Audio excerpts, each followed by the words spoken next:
सुप्रभात, स्वागत है आपका श्री सुभाष बोस शिक्षण संस्थान उच्च माध्यमिक विद्यालय लाडनू की ऑनलाइन क्लासेस में। कक्षा 12 वाणिज्य की कक्षाएं चल रही है। चैप्टर नंबर 2 नए साझेदार का प्रवेश, जिसमें नए लाभ अनुपात व त्याग के अनुपात की गणनाएं चल रही हैं। पिछले कुछ वीडियोस में हमने उन गणनाओं के जो आंकिक प्रश्न है वो किए थे, अति लघुतरात्मक प्रश्न थे वो किए थे।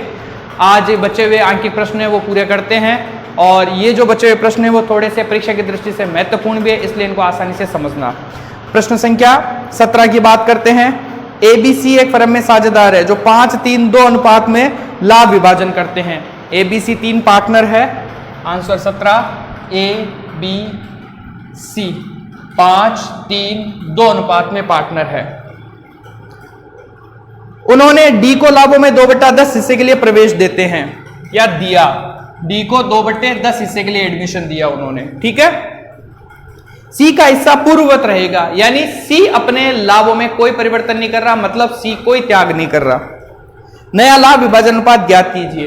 अब देखो प्रश्न में ये लग रहा है कि सी त्याग नहीं कर रहा, इसका मतलब त्याग कर रहे हैं ए और बी, लेकिन यह समझ में नहीं आ रहा कि समान है या असमान अनुपात में। इसलिए इसको ध्यान से देखें तो शर्त पहली लगती है, पहली कंडीशन लगती है।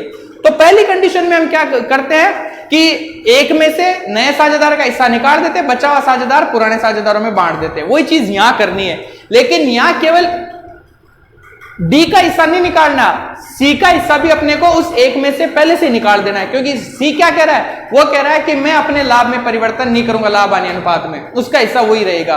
तो सी और डी का हिस्सा पहले दे दो, उसके बाद जो बचे लाभ वो ए और बी में बांट दो। तो कैसे होगा, सी व डी का कुल हिस्सा 2/10 तो सी का है, प्लस डी का भी 2/10 है, बराबर 4/10।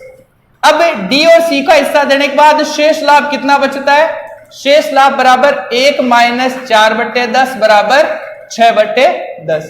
यहां तक बात समझ में आ गई। अब ए का नया अनुपात, ए का नया अनुपात, शेष लाभ 6/10 है। 6/10 में ए का हिस्सा 5/8। अब मैंने 5/8 क्यों लिया, क्योंकि सी कोई त्याग नहीं कर रहा, सी का हिस्सा पूर्ववत रहना है, तो सी को हमने अलग कर दिया। अब लाभ ए और बी में डिवाइड होना है, और इनका अनुपात क्या है 5-3, तो 5 और 3 के हिसाब से 8 आ गया। तो ए का नया हिस्सा हो जाएगा 30/80। उसके बाद बी का नया अनुपात 6/10 गुणा 3/8 18/80। ए अनुपात बी अनुपात सी अनुपात डी।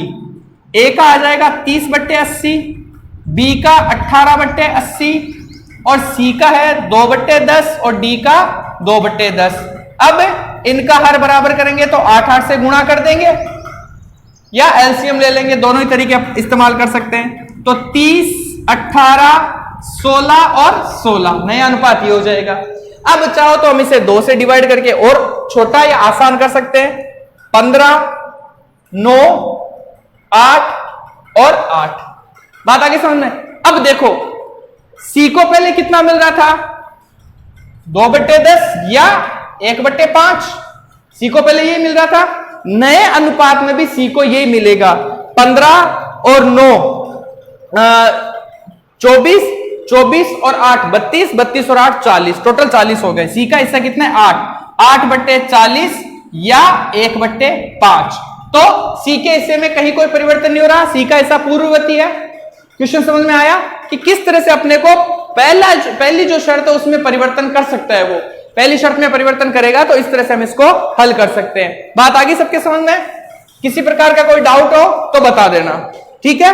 क्वेश्चन नंबर 18, ए व बी एक फर्म में साझेदार है, वे सी व डी को लाभ में क्रमशः 1/5 व 1/6 हिस्से के लिए प्रवेश देते हैं।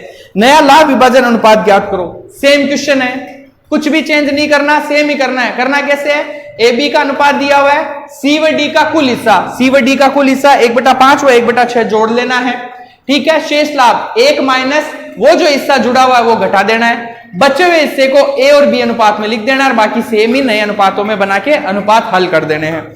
सेम क्वेश्चन है, ये आपको होमवर्क में करना है। क्वेश्चन नंबर 19, इंपॉर्टेंट है, थोड़ा बड़ा भी क्वेश्चन है, इसको समझना है, ठीक है।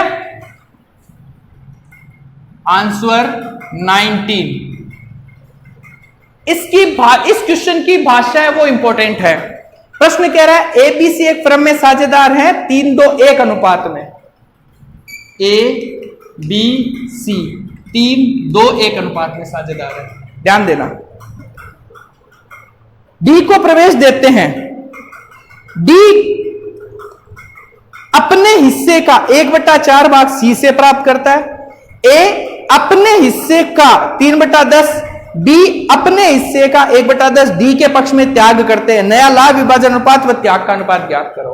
अब देखो इस प्रश्न में सबसे इंपॉर्टेंट चीज क्या दी गई है कि ए और बी तो अपने हिस्से का त्याग कर रहे हैं, लेकिन सी किसका त्याग कर रहा है? सी डी के हिस्से का त्याग कर रहा है, यानी डी को जो हिस्सा मिलना है उसका एक हिस्सा सी देगा। लेकिन प्रश्न में कहीं भी डी का हिस्सा नहीं दिया हुआ, तो इसे हम एक गुणनखंड बना के या ये कहीं समीकरण बना के हल करते हैं। कैसे करेंगे? माना डी का हिस्सा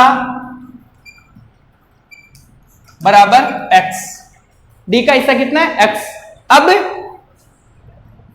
सी का त्याग, सी कितना देगा? सी के बारे में सूचना दे रहा है कि सी है वो डी के हिस्से का 1/4 देगा, डी के हिस्से का 1/4। तो सी का त्याग कितना होगा? x गुणा 1/4 बराबर x/4। ए का त्याग, ए का त्याग, ए के बारे में क्या सूचना है? ए के बारे में सूचना है कि ए अपने हिस्से का 3/10 देगा, अपने हिस्से का। तो ए का त्याग, ए का हिस्सा कितना है? 3/6, 3 2 5 और 1 6, अपने हिस्से का 3/10। तो बी ए त्याग करेगा 9/60। उसके बाद बी का त्याग, बी के बारे में सूचना क्या है? बी अपने हिस्से का 1/10, बी अपने हिस्से का, बी का हिस्सा है 2/6 गुणा 1/10, तो 2/60। यहां तक बात समझ में आ गई? प्रश्न की जो भाषा थी उसके हिसाब से हमने कर लिया। प्रश्न में डी का हिस्सा नहीं दिया हुआ, हमने एक्स मान लिया। त्याग के बारे में ये कह रहा है कि ए और बी तो खुद के हिस्से का 3/10 और 1/10 देंगे, लेकिन सी कितना त्याग करेगा? सी डी के हिस्से का 1/4। तो डी का हिस्सा दिया हुआ नहीं है, तो हमने 1/4 एक्स मान लिया, एक्स का 1/4 x/4। यहां तक बात समझ आ गई? अब डी का हिस्सा, अब डी का हिस्सा कैसे बनेगा? ए बी सी ये तीनों त्याग करेंगे, वो त्याग ही तो डी को मिलेगा, सिंपल सी बात है। तो ए त्याग करेगा 9/60, बी त्याग करेगा 2/60 और सी त्याग करेगा x/4। ये किसके बराबर होंगे? ये x के बराबर होंगे। किसके बराबर होंगे? x के बराबर, क्योंकि ये त्याग करेंगे वही तो डी को मिलेगा, और डी का हिस्सा हमने कितना मान रखा है? x। अब इसे सॉल्व कर लेते हैं।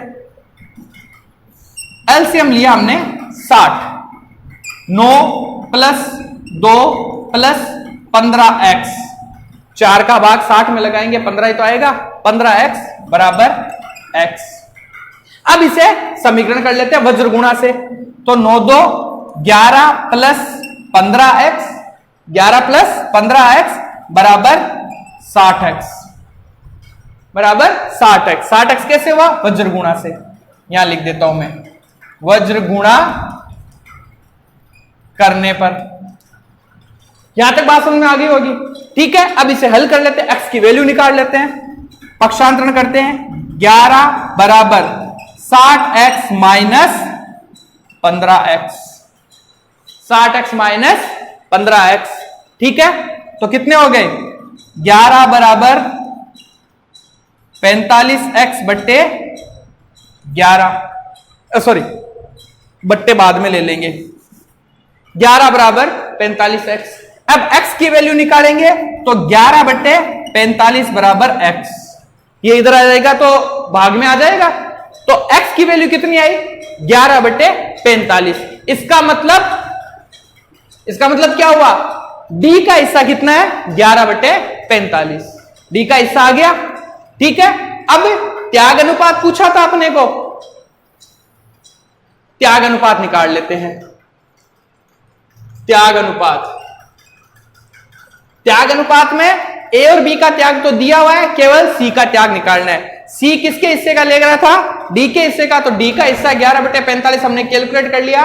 तो सी का त्याग 11/45 गुणा 1/4, तो 11/180, 11/180 हो गया। तो ए अनुपात बी अनुपात सी, ए का त्याग हो गया 9/60, बी का त्याग हो गया 2/60 और सी का त्याग हो गया 11/180। एलसीएम लिया 180, 3 9 3 27 अनुपात 6/11, 60 का 180 में भाग दिया 3 बार, 3 को 2 से गुणा किया 6 11। ठीक है, तो त्याग अनुपात आएगा इनका 27 6 11। त्याग अनुपात हमने कैलकुलेट कर लिया। अब बात करते हैं नए लाभ आने अनुपात की। तो नया लाभ अनुपात में इस साइड में कर देता हूं, ये क्वेश्चन आपने कर लिया होगा, क्वेश्चन नंबर 17, नया लाभ अनुपात। जब आपने त्याग अनुपात निकाल लिया तो नया लाभ अनुपात है वो आसान हो जाएगा। तो ए का नया अनुपात, ए को पहले कितना मिल रहा था? 3/6 माइनस ए त्याग कितना कर रहा है? 9/60, 9/60। एलसीएम ले लिया हमने 60, तो 30 माइनस 9, 30 कैसे हुआ? 6 का भाग 60 में दिया, 10 बार गया, 10 को 3 से गुणा किया 30, तो कितने हो गए?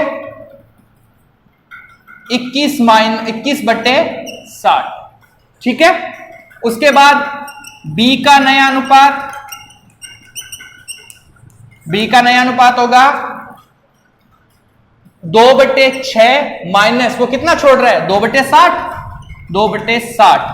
एलसीएम लिया हमने 60, तो 10 को 2 से गुणा किया 20, 20 माइनस 2 बराबर 18/60। उसके बाद सी का नया अनुपात, सी का नया अनुपात होगा सी 1/6 माइनस कितना छोड़ रहा है? 11/180। कितना छोड़ रहा है? 11/180। सी का त्याग हमने ऊपर कैलकुलेट कर लिया, एलसीएम लिया हमने 180, तो 6 का भाग 180 में लगाएंगे तो 30 बार जाएगा, 30 को 1 से गुणा किया 30 माइनस 11, तो ये हो जाएंगे 19/180। ठीक है, अब ए अनुपात बी अनुपात सी अनुपात डी, 21/60, बी का हो जाएगा 18/60, सी का 19/180 और डी का 11/45। ये अनुपात आ गए। एलसीएम ले लेते हैं, एलसीएम लिया हमने 180। ठीक है, 60 का भाग 180 में दिया 3 बार, 3 को 21 से गुणा किया, 21 3 63। 60 का भाग 180 में दिया 3 बार गया, 3 को 18 से गुणा किया, 18 3 54, 19। 45 का भाग 180 में देंगे तो 4 बार जाएगा, 4 को 11 से गुणा किया तो 44। नया लाभ अनुपात क्या बन जाएगा? नया लाभ अनुपात बन जाएगा 63, 54, 19 और 44। इस तरह से ये प्रश्न थोड़ा सा लेंदी हो जाता है, हालांकि परीक्षा की दृष्टि से महत्वपूर्ण है, तो इसको समझना है। फटाफट रिपीट कर देता हूं, ध्यान से सुन लेना। इस प्रश्न में क्या किया गया है? इस प्रश्न को थोड़ा सा घुमाया गया है। डी नया साझेदार आ रहा है, उसका हिस्सा नहीं दिया हुआ, कोई बात नहीं। अब प्रश्न घुमा कहा, यह कह रहा है ए और बी जो त्याग करेंगे वो तो अपने अपने हिस्से का करेंगे। प्रश्न में साफ लिखा है अपने हिस्से का, तो ए का हिस्सा 3/6, बी का हिस्सा 2/6, तो वो अपने हिस्से का, मैंने आपको पहले भी बताया का आता है तो गुणा लेते हैं, उनका त्याग हो गया।